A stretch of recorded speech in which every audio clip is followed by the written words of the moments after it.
Hello, and welcome to this mini course. The topic of this mini course is AI as a business. The 5 steps for solopreneur, entrepreneurs, anyone that is looking to start and grow their AI automation business.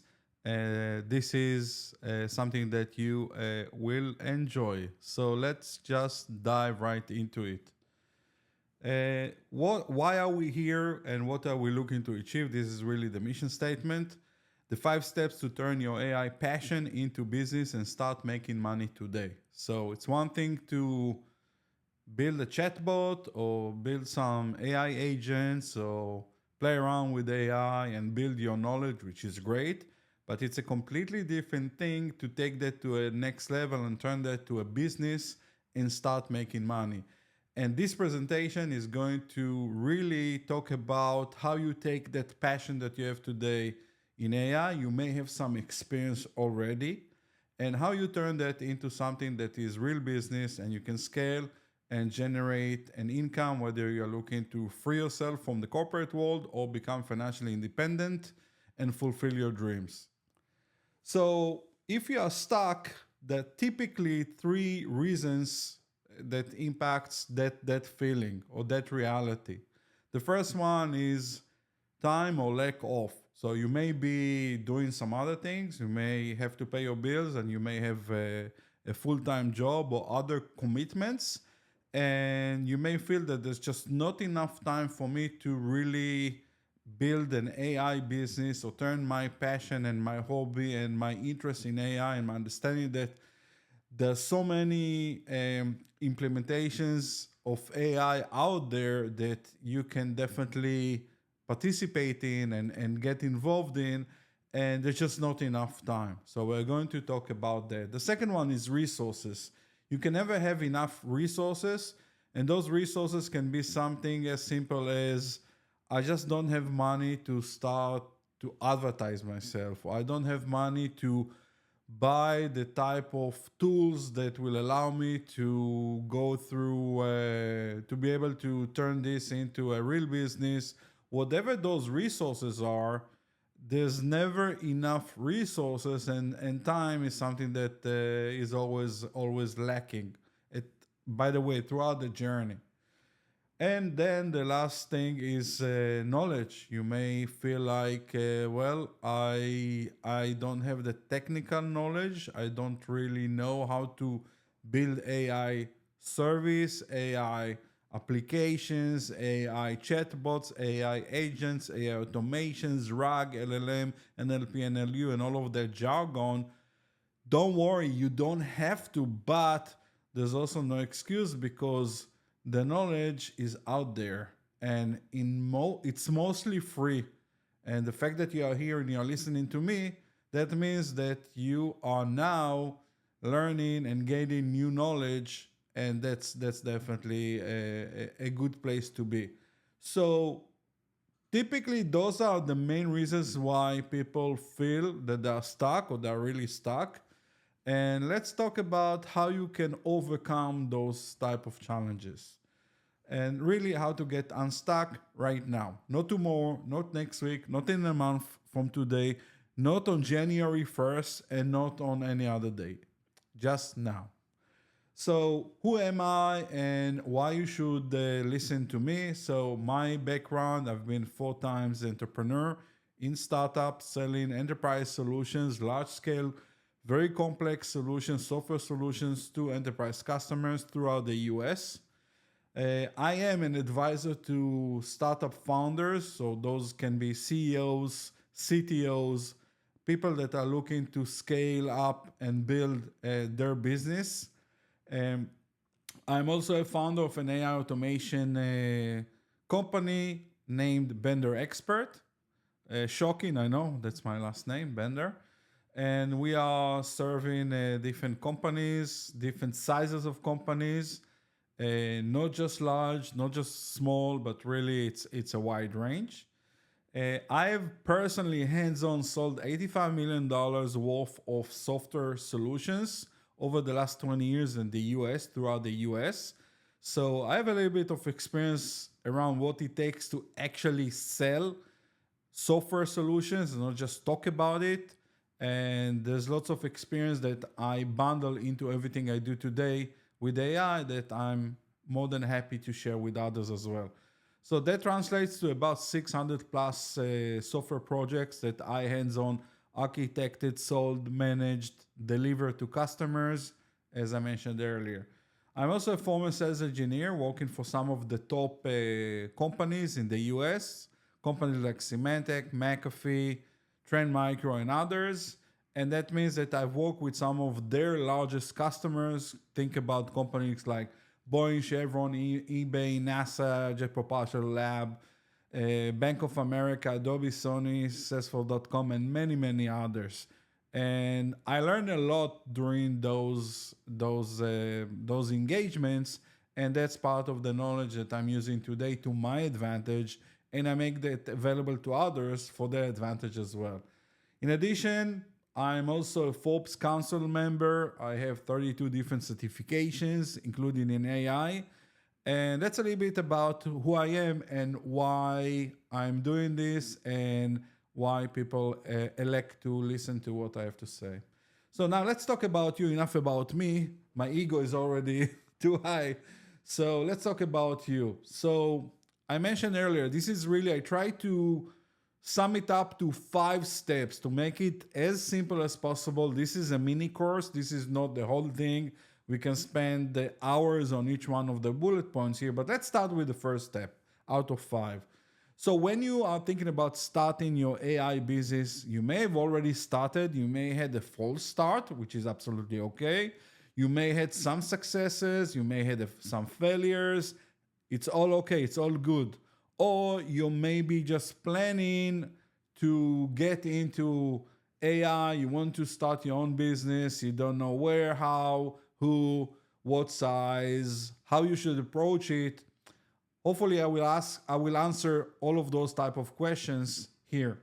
So it starts with really thinking hard, good and hard, about who you are. What's your background? What's your passion? What is, leave AI, that artificial intelligence topic, put that aside for just a second and just ask yourself, what are you passionate about? What did you see yourself doing over the last couple of years that you really enjoyed or that was of high interest to you? It may be a hobby. It may be completely unrelated to technology. It may be some network groups that you are part of or you are joining online. There are many different, there are many possibilities out there. But it's really important that you reflect on yourself and try to understand who you really are before you go and basically approach the market and build a real business. What did you learn that you are most passionate about over the last 2 years, 1 year, 5 years, whatever the case may be, where you felt that you started on a journey or even a mini journey, you learned something new or something exciting, and that something is really made you better or something that opens your eyes and mind to new possibilities, and you learn something throughout that process. So think about something, again, doesn't have to be related directly to technology or being very technical. It's not about tools. It's about learning something new. So maybe something around a specific industry, something about music, something about video editing, can be many things, but something that you are passionate about, that you enjoy doing. And because you enjoy doing and you're passionate about that, you found yourself spending hours and hours researching, without calling it researching, on that topic. And that's really a good way to identify who you are. And lastly, what is your superpower? So if you think about Spider-Man, Spider-Man has his own superpower, etc.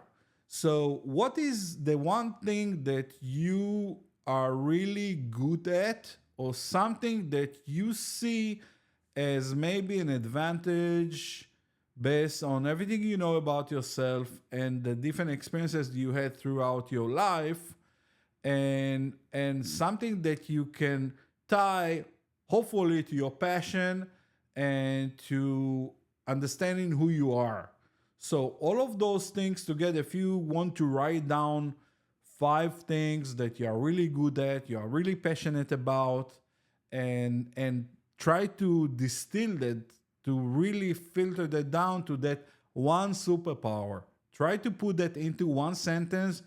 Just take a notepad, just write it to yourself on your phone, on your smartphone, wherever. Create a note. Just write what is that one thing that you are really, really good at, or that you feel is your superpower. This is really important, and this will serve you extremely well as we progress to the next steps. Step number 2, now let's talk about your customer. So now that we understand, and you pause this video hopefully, and you start to take some notes and to reflect who you are. Now let's talk about your potential customers, your ideal customers. So who's your favorite audience? So now that you know who you are, what you are passionate about, maybe what is your superpower, or what you believe you are really good at that separates you from the most or from other people, who is your favorite audience? Who do you enjoy interacting with the most? This is really important. Again, it has nothing to do with AI, it has nothing to do with technology. We are still identifying who you are and who's your favorite audience, okay? So if you enjoy working with, I don't know, I can just come up with some ideas, but if you enjoy working with civil engineers, I don't know, architects, realtors, all kinds of graphic designs, graphic designers, the different audiences out there, but you need to pick one, okay? Pick one, not 2, not 5, not 10, one. Who is your favorite audience? That means that you feel some connection, or there's something interesting about that audience that draws you to saying, yeah, I'm totally I like web designers, or web design, or graphic design, or internal design is completely different thing, or anything. I don't want you to limit yourself, and I don't want you to throw out too many ideas on purpose. I don't want to be specific. So if you feel like I'm vague, it's by design. I don't want to push you to influence your thought to direct you in a specific direction. Next. So now that you understand who's your favorite audience, now the reverse. Who's your audience favorite? Who that is? So who they go after? Who they like? Who they look up to? Who is their favorite? So understanding what drives the driver will help you as we get into designing your business. Lastly, the third point here is, what is your unfair advantage, not from your perspective, because that may be related to your superpower, but now we're talking about your potential customer, your potential audience, market. Who is from your audience's perspective, what they would think based on everything you can reflect on, what you think your unfair advantage would be. A quick example is if you come from that audience yourself. So if you are a lawyer, you're an attorney, you're a graphic designer, you're a video editor, you are coming from digital marketing, or whatever the case may be, what do you think your advantage is from their perspective? And reflect on that. And when I say reflect on that, write it down. Try to come up with 5 bullet points. This is really, really important, because this will allow you to come up with your own business identity in the most powerful way you can at this stage. The next step is, now let's talk about your offer. So we know who you are, your superpower.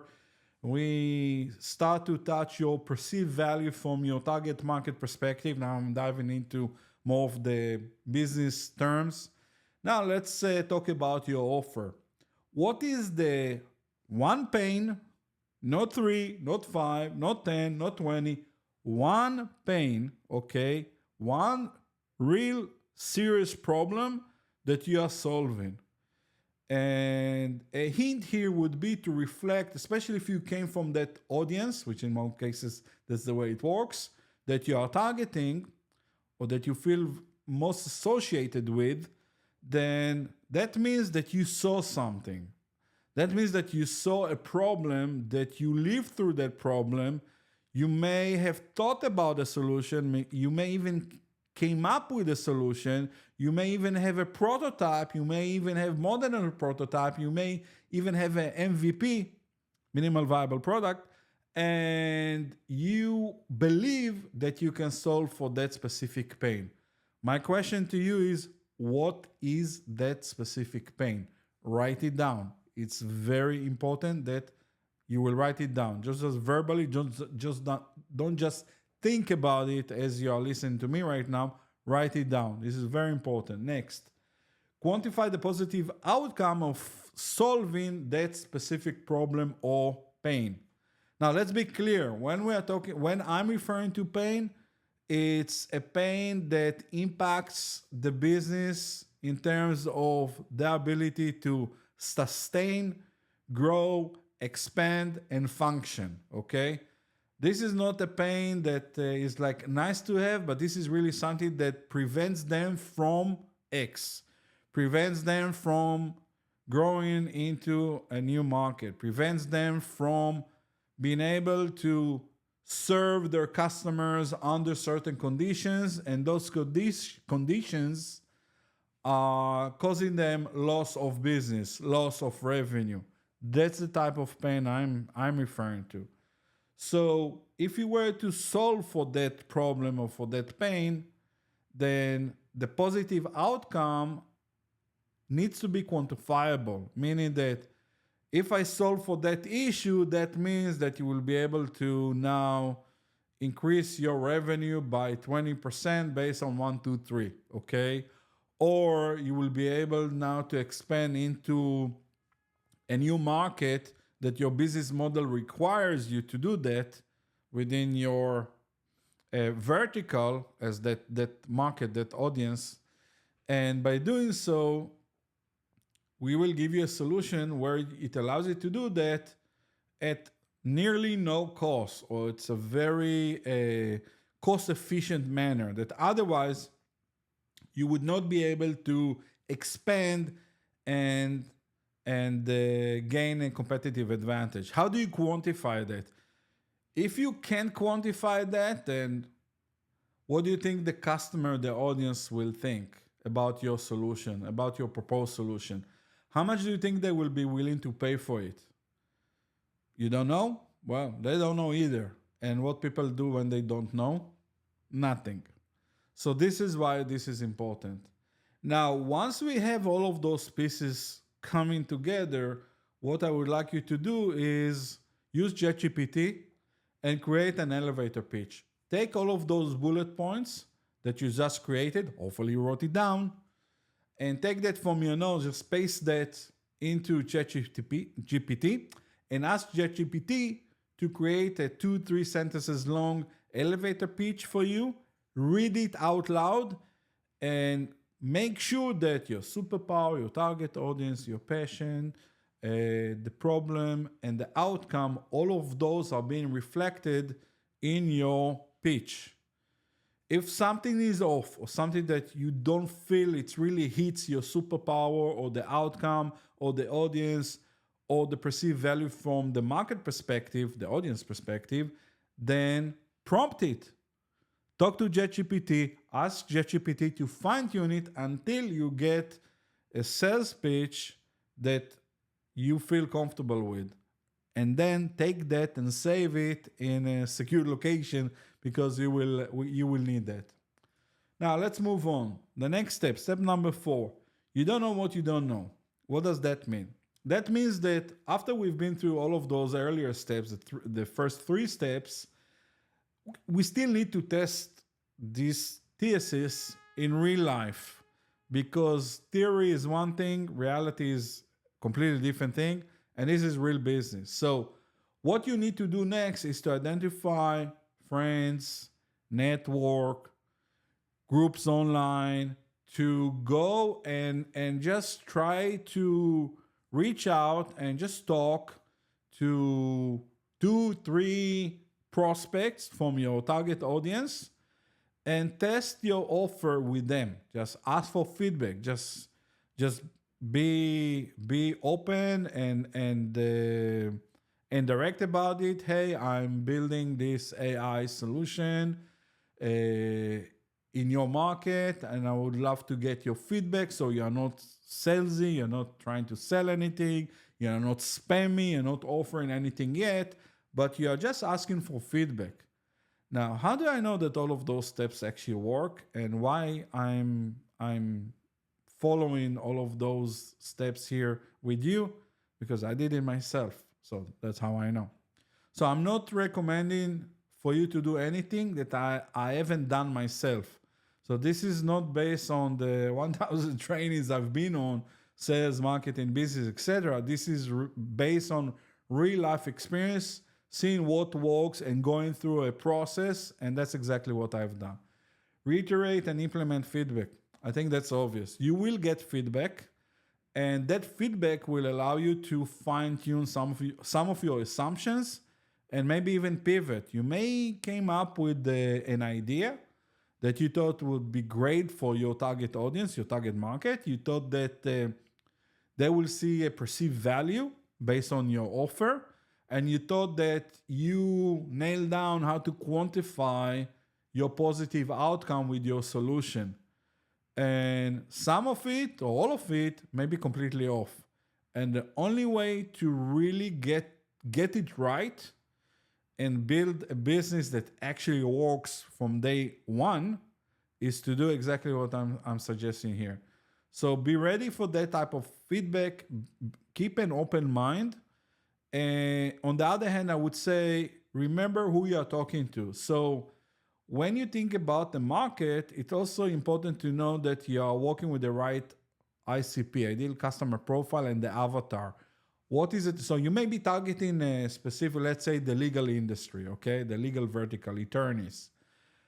If you are talking to one attorney, they may have a completely different feedback than another attorney, because one of them is a tax attorney and the other one is corporate attorney and the third one is immigration attorney. So not all of them are the same. So be careful, because those type of granular details do matter, as well as their position in the decision-making process. So make sure that the person that you are talking to is actually your buyer. Don't waste your time talking to someone who may be a consultant to attorney companies or attorney offices. No, talk to the buyer, unless the consultant is your buyer, okay? This is very important, because this may take you on a completely wrong path and set you up for failure. So make sure that you are talking to the buyer, making that feedback viable to your business. The last comment here, bullet point number 3, on the step number 4, is the market is always right. Even when it's not right, doesn't really matter, because the market writes your check, okay? So you may have some assumptions and you may think that you know better, and you may be surprised. In some cases, you may actually know better than your market, and you may be able to see into the future better than your market can at any given point of time, especially when you think about AI and the possibilities with AI. But timing is also important, and maturity is also important. So if your market doesn't understand your innovation or your offer, that means that you need to adjust, okay? Because if you are out of sync with the market, that means that your business is not going to take off and you will not be able to close sales. So it's very important to go through step number 4 and reiterate and test your offer and come up with a better offer, a different offer, a fine-tuned offer, and retest that with the same people. I've done that. Everything I'm sharing here, I've done myself. Step number 5, do business like a pro. Do business like business is done. Have a structure and a plan on how you engage with your market. This is very important. So, whether it's preparing presentations, preparing a demo, understanding your messages, if you've been through the first 4 steps, you have all of that nailed down, at least in your head. So now you need to be professional and make sure that you are perceived as a business and not a freelancer or someone who is just trying to see if there's any way to make money with some AI ideas. This video is not for you, and my community is not for you if you're just looking to have fun with it. If you're looking to make money, you're in the right place. And to be in the right place, you need to be a professional. So make sure that you use common sense. Whenever you engage with customer, always be professional, be very ready, have a clear objective for the meeting, especially if you understand your offer and you understand your superpower and all of the other items that we covered earlier. You should be very well prepared for that part, but you still need to take some additional steps. Sales first, then marketing, then support. So what does that mean? That means that if you were to prioritize, because all of us, we have limited resources. We can't expend time, because I don't have a time machine. If you do, that's great. So there's always limited resources. There's no such thing as unlimited resources at any point of time. So especially when you start or expand or looking to grow, you need to prioritize your actions and your efforts around selling first, okay? Don't worry about learning 20 different tools and platforms. I'm an engineer. I code, I build, I work with APIs, I build rack solutions. I do all of those things myself. I'm not a salesperson, but sales is what is going to make you successful. So, one, invest in knowledge, practice, make sure that you practice your pitch. And two, prioritize your efforts around finding the customers before you go and build complex AI solution that no one is going to pay for, and you spend weeks, maybe even more than weeks, on learning a set of new tools and testing and playing around, ending up with something that nobody really wants or nobody's willing to pay for. Then marketing. Marketing is your exposure, social media, cold outreach, email campaigns, whatever methods you decide to use. Marketing is your really second priority. And then support, because once you have customers, guess what? You or people you hire will need to start to support them. And there's a whole methodology how you support customers in a way that turns them to referrals, turns them to returning customers, especially if you are doing MRR, as you should, monthly recurring revenue. You want your customers to be happy and keep churn down. Last point here, always measure the impact of your AI solution and embed that into every aspect of your business, from sales, marketing, even the way you support customers. What does that mean? We discussed earlier the pain that you're looking to solve for and how you can quantify the positive impact of your solution. Now you have a first customer, okay? You need to build that metrics into your product, into your AI product, and be able to demonstrate, first of all, to yourself, to prove that your TSS actually works, but also to the customer in order to show them the positive impact of your solution, which leads to referrals, happy customer, they will want to renew even more than you.